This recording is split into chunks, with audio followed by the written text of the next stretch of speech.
उत्तराखंड में लगातार हो रही बारिश से जनजीवन अस्त व्यस्त हो गया है। पहाड़ से लेकर मैदान तक अलग अलग जिलों में हो रही बारिश ने लोगों की मुश्किलों को बढ़ाकर रख दिया है और इसी कड़ी में गदरपुर, हल्द्वानी, जसपुर में भी लोगों की मुश्किलें बढ़ रही हैं। वहीं हल्द्वानी के गौला नदी, शेरनाली व नंधौर नदी का रौद्र रूप भी देखने को मिल रहा है।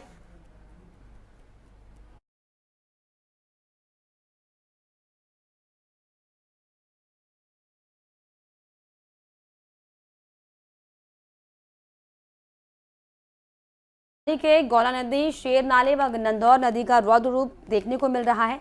हल्द्वानी सितारगंज मार्ग को जोड़ने वाली सड़क पर शेर नाले में आपको बताएं कि भारी पानी आ जाने से हल्द्वानी सितारगंज मार्ग चोरगलिया में बंद हो गया। आलम यह है कि रोडवेज बस चालक ने उफनती नाले में बस को डाल दिया, जहां पर नाले के अंदर पहुंचते ही बस बंद हो गई, जहां पर बस में बैठे सवारियों की सांसें तक अटक गई थी और गनीमत रही कि तत्परता दिखाते हुए चालक ने बस को नदी से पीछे से निकाल लिया, नहीं तो कोई बड़ा हादसा हो सकता था। तस्वीरें आपकी टीवी स्क्रीन पर किस तरीके से देखिए। ये चोरगलिया का वो रास्ता जहां पर जो गाड़ियां हैं आवाजाही उसकी होती है। तो वहीं इसके अलावा आपको बताएं कि जसपुर में भी पिछले 5 दिनों से हो रही बारिश के चलते आम जनजीवन अस्त व्यस्त बना हुआ है।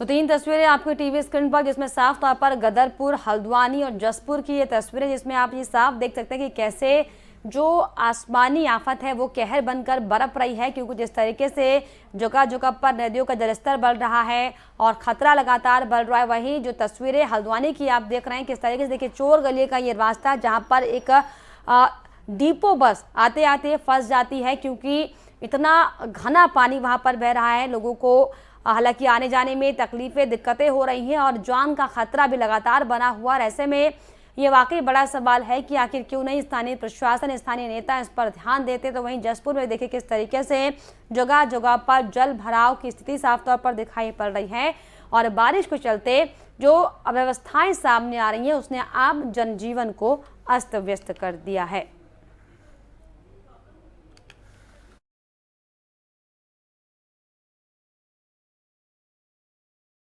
जैसा कि आप सबको विदित है कि पिछले 4 दिनों से वर्षा हो रही है और अभी जो हमारे जलाशय का जल स्तर है, बौर जलाशय का 789 फीट हो गया है। और क्योंकि लगातार बारिश जारी है, इसको एहतियात के तौर पे हमने लगभग 200 क्यूसेक की से 5 पानी छोड़ा हुआ है और अभी हमारा जो लेवल है 789 फीट है और FRL जो है हमारा पूर्ण जलाशय स्तर 795 फीट है, जिससे कि अभी हमें काफ़ी डाउन है, इसलिए कोई घबराने की आवश्यकता नहीं है। स्थिति जो है अंडर कंट्रोल है। ठीक है। जैसा कि आप हल्द्वानी के विधायक सुमित हृदय जी हमारे साथ जुड़ गए। सर, बहुत बहुत स्वागत करना चाहूंगी आपका FM न्यूज पर।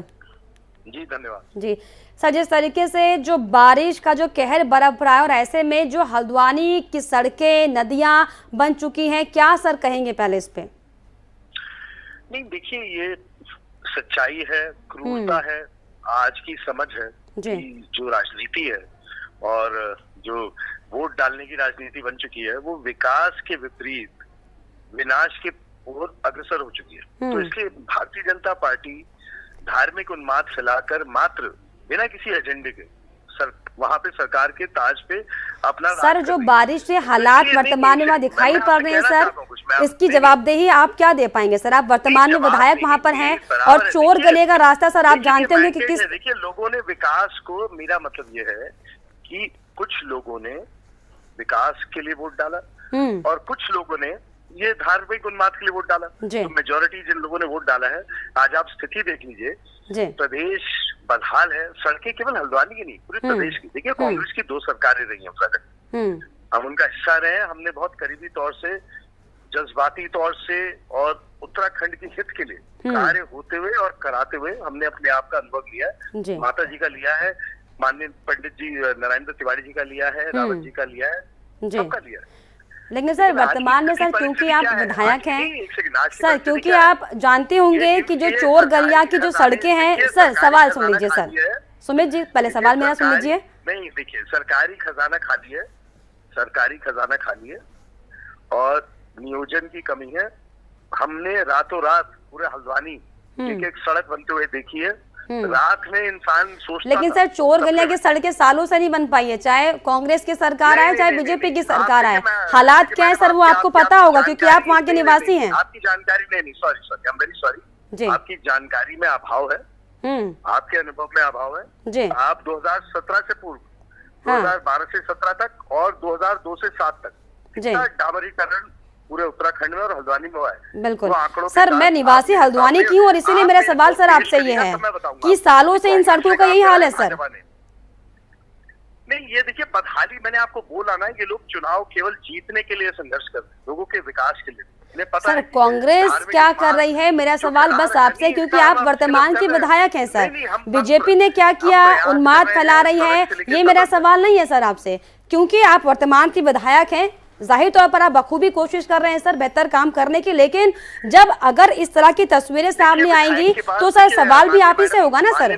माननीय मैडम, विधायक के पास विधायक निधि होती है जो 4.25 करोड़ रुपए होती जी। है। एक हॉट मिक्स की 200 मीटर तो सर की सरकार सड़क के बनाने सामने लिए आप प्रस्ताव 3 करोड़ रखिए। जी अरे मैडम, आप समझिए, जी सरकार शासन के बिना ये कार्य जो होते हैं नहीं हो पाते हैं। अब अगर हल्द्वानी की कीमत भूल गए हैं माननीय मुख्यमंत्री जी और ये डबल इंजन की सरकार, मेरा काम केवल उन्हें जगाने का है, लेकिन स्वीकृति उनके हाथ में, मेरे हाथ में नहीं है। मेरे पास कोई जादुई छड़ी नहीं है कि मैं कल सड़क बनवा दूं। ये सरकार हल्द्वानी वासियों के जनादेश की अवहेलना कर रही, और कुछ नहीं कर रही। बस ये मेरा। लेकिन सुमित जी, क्या आप मानते हैं कि जो चोर गली का जो रास्ता है सर, आपने देखा होगा क्योंकि जो रास्ता है वो सालों से खराब है, और खासतौर पर जो फुटेज हम देख रहे हैं अपनी टीवी स्क्रीन पर सर, सड़कों में नदियां बह रही है, बसें अटक जा रही है सर, लोगों को जान का खतरा बना हुआ है और किसी को इसकी सुध नहीं है। स्टूडियो में बैठ के आप कभी जमीन पर आई हैं हल्द्वानी? बिल्कुल जमीन पर आई हूँ सर, आपसे मेरी बातचीत भी हुई है, आपसे कई दौर के इंटरव्यू भी मैंने किए हैं। पूरी तरीके से खोद दी गई है, गड्ढों में सड़क है जी। विनाश काल विपरीत बुद्धि, जो कहावत हमने सुनी थी जी, विनाश काले विपरीत बुद्धि, वो किसकी सर? उसका संज्ञान लेने की जरूरत है, और कुछ नहीं है जी। तो सर विनाश काले विपरीत बुद्धि किसकी आप कह रहे हैं? क्या कांग्रेस का स्तर ये चल रहा है या फिर बीजेपी का?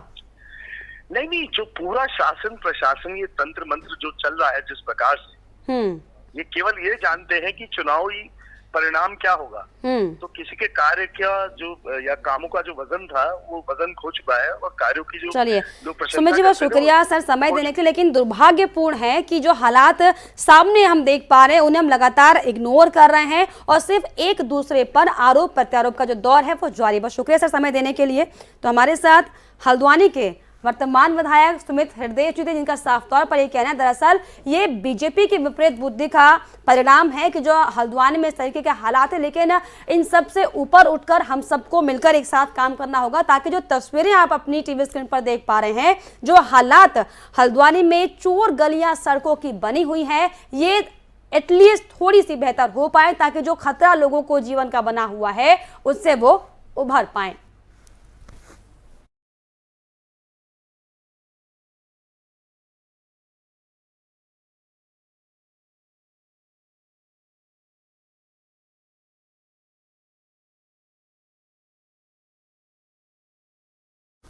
अल्मोड़ा जनपद में सड़कों की हालत बद से बदतर हो गई है, जिसको लेकर आज स्थानीय विधायक मनोज तिवारी ने लोक निर्माण विभाग के अधिशासी अभियंता के कार्यालय में घेराव किया।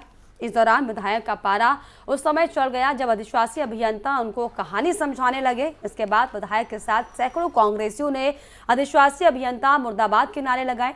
आपको बता दें कि अल्मोड़ा नगर के मुख्य मार्ग पर कई महीनों से गड्ढे पड़े हुए हैं, पर लोक निर्माण विभाग के अधिकारी इस सड़क पर चलने के बाद भी अनदेखी कर रहे हैं, जिसको लेकर विधायक ने जल्द इन तमाम परेशानियों से निकलने के लिए समाधान को लेकर अधिकारियों को निर्देश दिए हैं।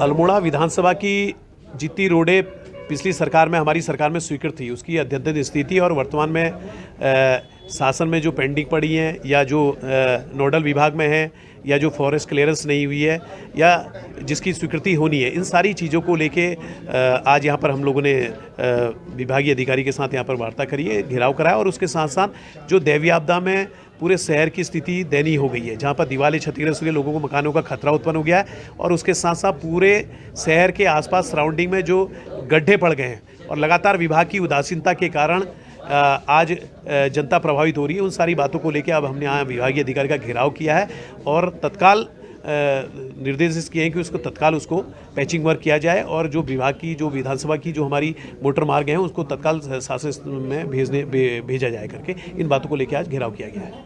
पूर्व में हमने आंशिक रूप से उसकी कच्चे पैचिंग करी थी जो पूर्ण नहीं हो पाई क्योंकि मौसम ने हमारा साथ नहीं दिया है।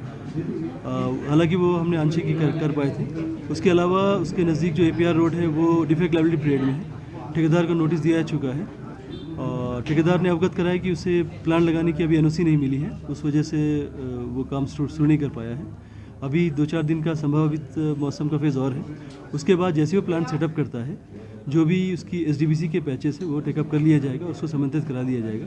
इस बीच माननीय विधायक जी ने जैसा निर्देश दिए हैं तात्कालिक तौर पे जो अब माल रोड में जो गड्ढे उनका भराने का काम शुरू किया जाएगा आज से ही।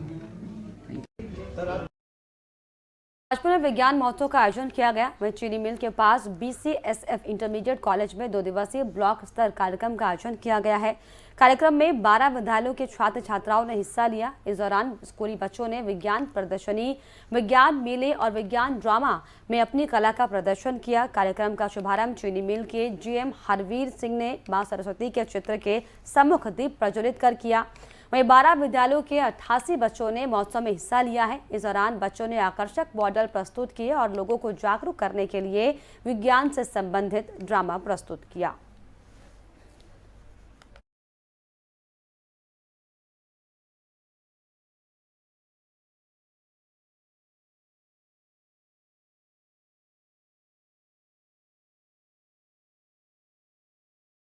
एवलॉन्च ने लोगों की मुश्किलों को बढ़ा दिया है। दरअसल चमोली में नेशनल हाईवे नीति सलधार के पास 3 दिन बाद भी नहीं खुल पाया। पहाड़ी से बार बार मलबा आने के कारण हाईवे खोलने में दिक्कतें आ रही हैं। BRO हाईवे खोलने में जुटा हुआ है।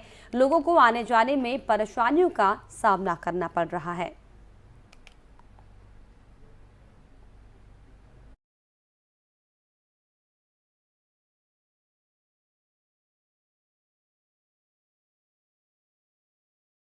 पूर्व राज्य मंत्री अकील अहमद ने SDM के माध्यम से मुख्यमंत्री पुष्कर सिंह धामी और राज्यपाल को ज्ञापन भेजा है। अकील अहमद ने नदी नालों के किनारों में बसे हुए लोगों को न हटाए जाने को लेकर CM और राज्यपाल को ज्ञापन सौंपा। आपको बता दें कि अवैध अतिक्रमण चिन्हित कर हटाए जाने के लिए अधिकारियों कर्मचारियों की टीम गठित की गई है। अकील अहमद ने निवेदन किया है कि कोर्ट द्वारा दिए गए इस आदेश को सरकार निरस्त कराए। उन्होंने कहा कि गरीब मजदूर परिवार का सालों की कड़ी मेहनत से घर बनाया हुआ है और इस तरीके से उन्हें परेशान किया जा रहा है। ये मांग ये है कि उर्मिला थापा बनाम राज्य सरकार ने एक जो है 31/3 को एक हाई कोर्ट में जो है 2022 में एक याचिका दर्ज की थी। उसमें कहा गया था कि उत्तराखंड में नदी किनारे जो है लोग बसे हुए हैं, खालों के किनारे, और जो सरकारी भूमि है इनसे इनको हटाया जाए। तो उसका आदेश हुआ जो है, उस आदेश के आधार पर जो है प्रशासन ने जो है लोगों को नोटिस देना शुरू कर दिया कि यहाँ से हटाया जाए सरकार के इशारे पर जो है। हालांकि ये सब कुछ जो है सरकार का खेल है, सरकार ने उनको भेजा। सरकार जो है जब ऐसे काम होते हैं पब्लिकली तो अपने आप सामने नहीं आते, किसी अपने लोगों को भेज के जो है ऐसे आदेश कराते हैं कोर्ट से जो है, और कोर्ट को गुमराह करके आदेश करा गया है। इसमें जो है जो लोग बसे हुए हैं उनकी ज़मीनें भी हैं, पट्टेदार भी हैं, लोग सारे जो है सरकारी ज़मीन पे नहीं है, और 20 साल से 30 साल से वो लोग वहाँ पे रहते आ रहे हैं। सरकार ने सारी सुविधा उनको दी, बिजली, पानी, आधार कार्ड, पहचान पत्र। की मांग ये है कि उर्मिला था। बीजेपी के पूर्व अध्यक्ष और पूर्व कैबिनेट मंत्री बंशीधर भगत ने एक बार फिर से विवादित बयान दिया है, जिसको लेकर कांग्रेस ने जमकर हमला बोला। क्या कुछ कहा, आपको सुनवाते हैं। आज बालिकाओं के लिए अंतर्राष्ट्रीय दिवस हम बना रहे हैं। वैसे तो एक बात मैं बताऊं, अभी डॉक्टर साहब जी ने बहुत विस्तार से कहा और उन्होंने ये भी कहा बाद में कि लड़कों के लिए बाद में बताएंगे। अब लड़कों के लिए तो रोजी सबने बाद में बताया, देवता ने तक वैसे किया, भगवान ने तक आपका पक्ष किया है। विद्या मांगो तो सरस्वती को पटाओ, बल मांगो, शक्ति मांगो तो दुर्गा को पटाओ। यानी दोनों को, महिलाओं को विद्या भी उनसे मांगो, बल भी उनसे मांगो, और धन मांगो तो लक्ष्मी को पटाओ। आदमी के पास है क्या? एक शिव जी है, वो पहाड़ में पड़े हुए हैं, लंबे कपड़े को पहने, ऊपर से सिर में सांप रखा हुआ है, गंगा जी और बर्फा से ठंडे में घूम रहे हैं। और एक विष्णु भगवान है, समुद्र की गहराई में छिपे हुए हैं, दोनों की आपस में विचारों की बात भी नहीं होती। तो महिला सशक्तिकरण तो पर्वत पूर्व से ही भगवान ने कहा। और आज नरेंद्र मोदी के नेतृत्व में मैं अपने सभी बच्चियों का भविष्य उज्जवल हो ये कामना करते हुए, विभाग से बहुत कुछ हो रहा है। कल हल्द्वानी में अंतर्राष्ट्रीय बालिका दिवस के उपलक्ष्य में आयोजित एक कार्यक्रम में जिस तरह से उत्तराखंड भाजपा के पूर्व अध्यक्ष और वर्तमान में विधायक बंशीधर भगत के द्वारा हिंदू सनातन धर्म और देवी देवताओं का अपमान किया गया, वो अक्षम्य है। मैं उनके शब्दों को दोहराना भी नहीं चाहती, क्योंकि जिनकी हम पूजा करते हैं, जो हमारे लिए पूजनीय हैं, श्रद्धेय हैं, ऐसे देवी देवताओं के लिए जितने निचले दर्जे के शब्द उन्होंने इस्तेमाल किए, वो अपने आप में बहुत बड़ा अपमान हिंदू धर्म का है, हमारे देवी देवताओं का है। और मुझे लगता है कि इसका संज्ञान हाईकमान को लेना चाहिए, क्योंकि कहीं ना कहीं आपने हम सब की भावनाओं को आहत किया है। जो हिंदू धर्म में जिनकी आस्था है, हमारे देवी देवताओं में जिनकी आस्था है, उन सब की भावनाओं को चोटिल करने का काम अपने वक्तव्य से, अपने भाषणों से बंशीधर भगत ने किया है। और ये कोई पहली बार नहीं है कि इस तरह की बदजुबानी उन्होंने की। और इसी के साथ इस बुलेटिन में फिलहाल इतना ही। देश और दुनिया की तमाम खबरों के लिए आप देखते रहिए FM न्यूज़। नमस्कार।